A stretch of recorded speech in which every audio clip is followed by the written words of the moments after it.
What's up, guys? We are back. I'm Jimmy Franklin, and this is my week 1 review, having my brand new Ibanez AZ.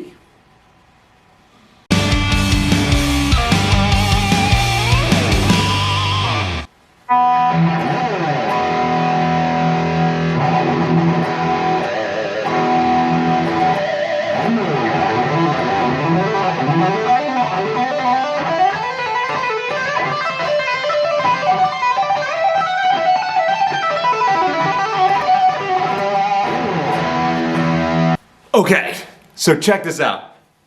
I picked this up about a week ago, and I've been a little bit nervous about it. Out of the box, it wasn't set up the way I like, and that's nothing to worry about. However, I was worried about the overall feeling of the instrument, and it came with these wild, I think they were like hybrids. I swear the bottom string had to be a 50 gauge. It was massive, because the bending was fine, but it just didn't feel like a shredder. It played kind of like an old Les Paul or an old Strat.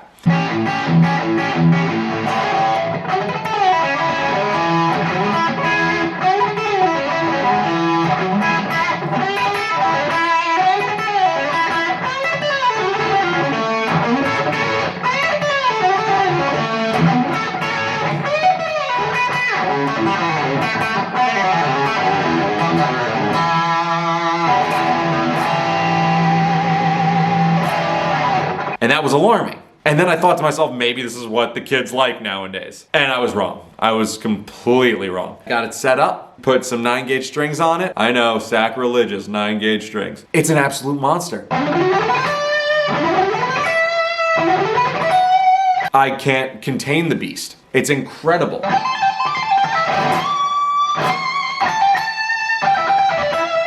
In this case, we're talking about a guitar that promises to do a lot and actually delivers. That's the crazy thing. Style and playability, I believe it's all there.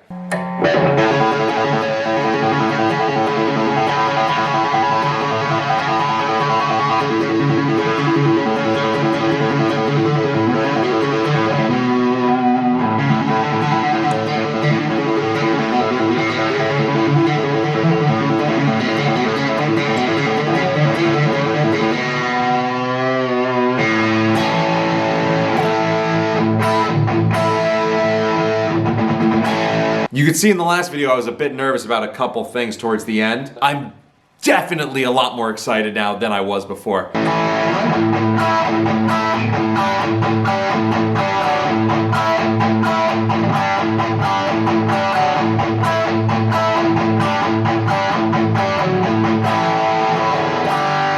You know, I talk about an instrument inspiring you, and this is the epitome of inspiration. It's crazy because I worry that having too many options will actually stunt creativity. That's why I like to roll pretty minimalist nowadays. However, for some reason, this is the exception. Everything is useful on it.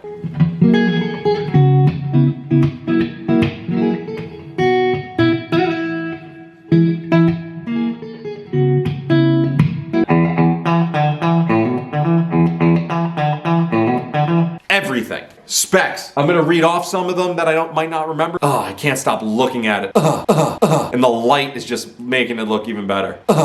Okay, I'm sorry, I got distracted for a second.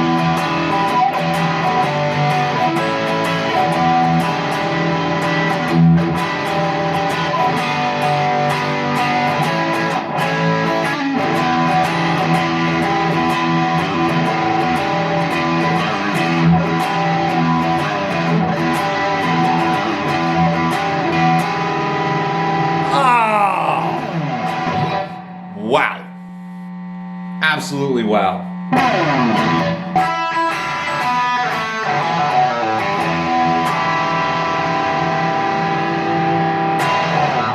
A little bit fatter if you turn this switch off right here. We've got Goto locking adjustable post tuners. What this means is that this tuner is higher than this one. It's higher up and you can adjust how high they are, so you require less string trees, which I think is brilliant. String trees, when you are rolling with a non-locking nut caused some tuning instabilities.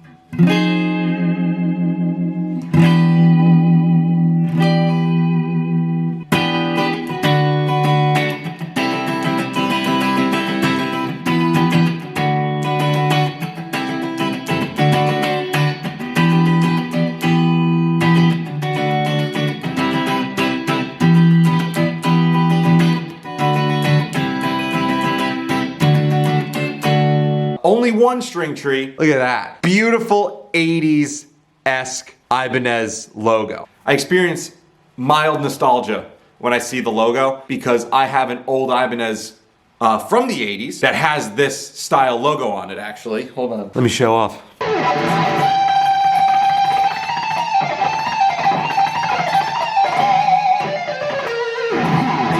I got an old Ibanez Roadstar 2 here, which I might have to compare these two soon enough. But check it out. It's got that old Ibanez logo, which is so cool.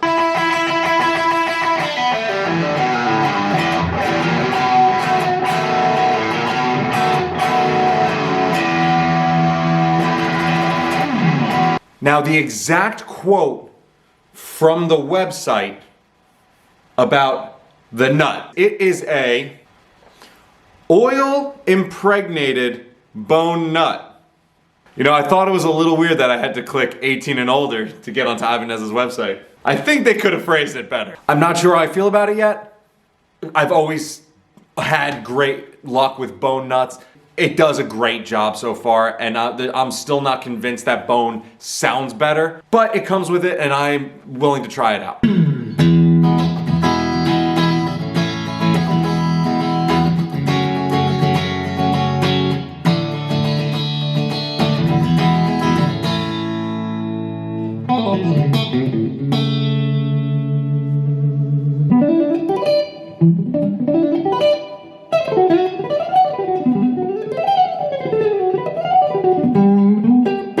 Now, I love these massive stainless steel frets. Look at those things. They're just shining in the light, man. Stainless steel frets last longer, perform better, and they're huge. So playing this thing is like butter. It's amazing.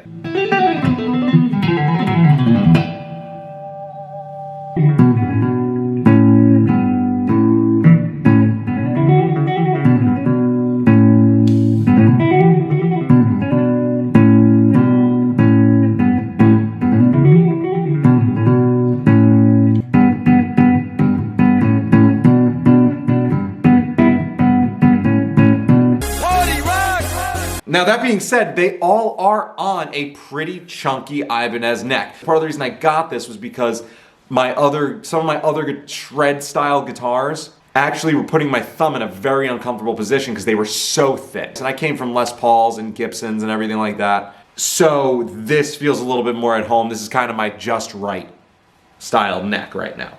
I haven't found anything I don't like about it.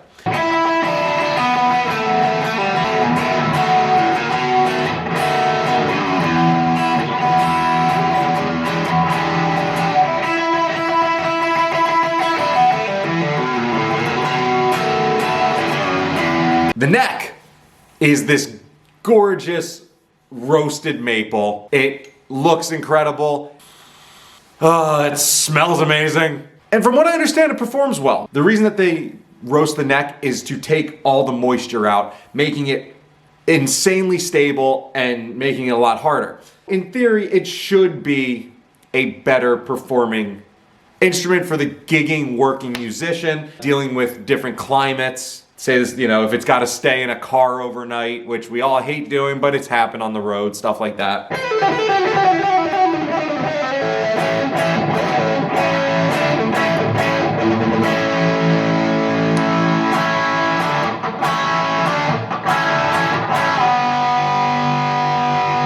There's a lot of really cool features about this.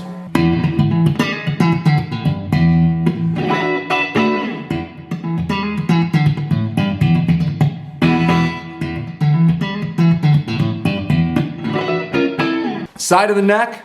Ooh, you know what, maybe? I don't know if it's gonna get dark enough here to make this work. Maybe it will. Let's see. Is it not coming up on here? I really wish it would, but it's not. So it's got these awesome lumen lays on the side of the neck. For anyone that has their own light tech in a show, if you end up ever on a dark stage and a song's about to start, which is not uncommon, we got lumen lays, which are these side dots that actually glow in the dark. It's such a lifesaver. I want them on every guitar now. Blackout moments on stage, you become instantly 90 years old. You're just trying to... I'm definitely gonna have this at my next show. And I'm mainly only playing it in an encore, and it's gonna come right out of a blackout moment, which I'm so excited about because I'm gonna be actually able to see the frets.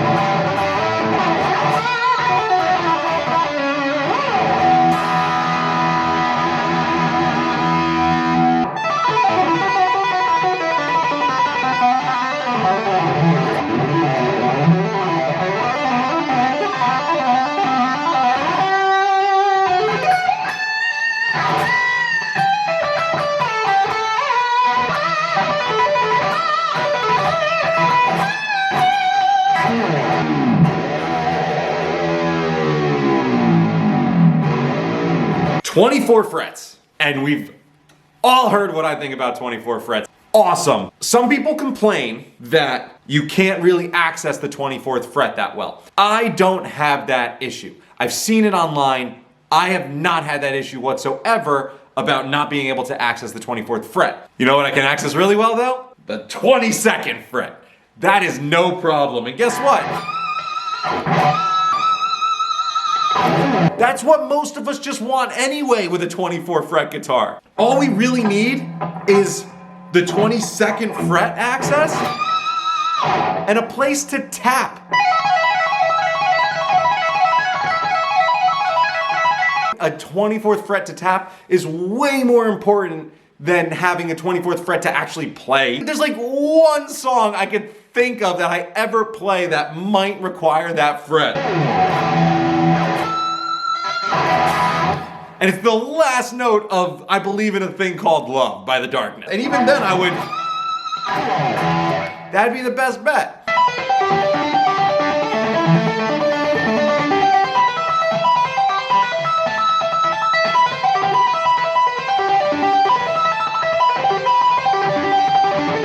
Accessible 22nd fret. That's the secret to a 24 fret neck. Having a spot to tap is just awesome.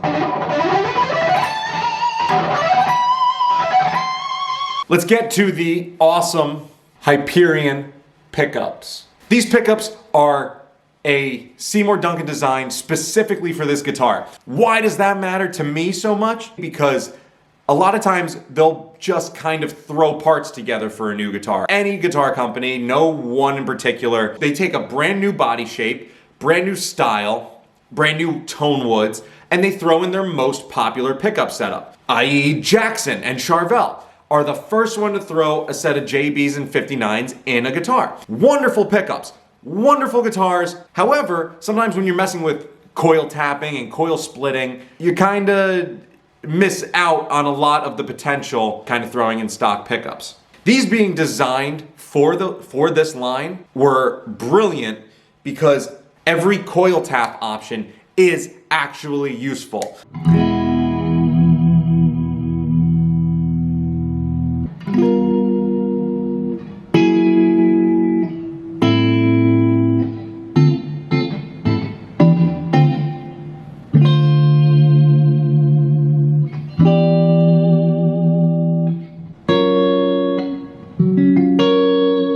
And this isn't actually called a coil tap, or it's a split, whatever. I don't really know off the top of my head, but you get the idea. They've been using this forever. I think I actually have the same exact split on the Roadstar.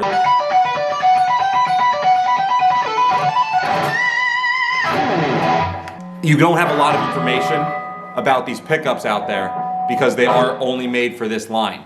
Well, in my research, I found that this pickup is putting out about 8K, and this one's putting out a little bit above 14. That is not insanely hot nowadays, but I think it's hot enough. I think the output of these pickups matches the woods very well. You throw a set of EMGs in this, it wouldn't be the same guitar.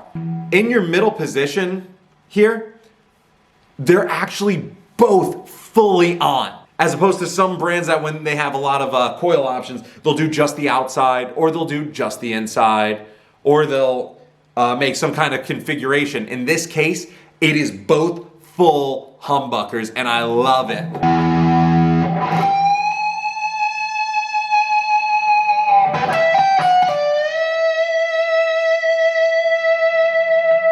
Not an insane amount of sustain, but it sings, man.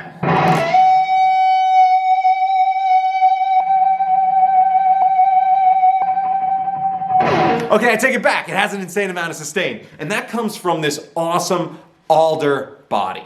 $1 million. Remarkably Balanced. I've been a big fan of ash recently.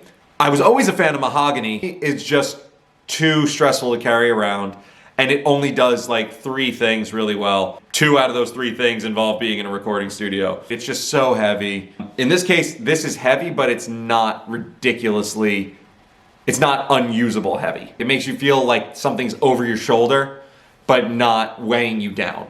We have a 5-way selector switch, and then we have another switch that splits those 5 ways into different configurations. 10 options.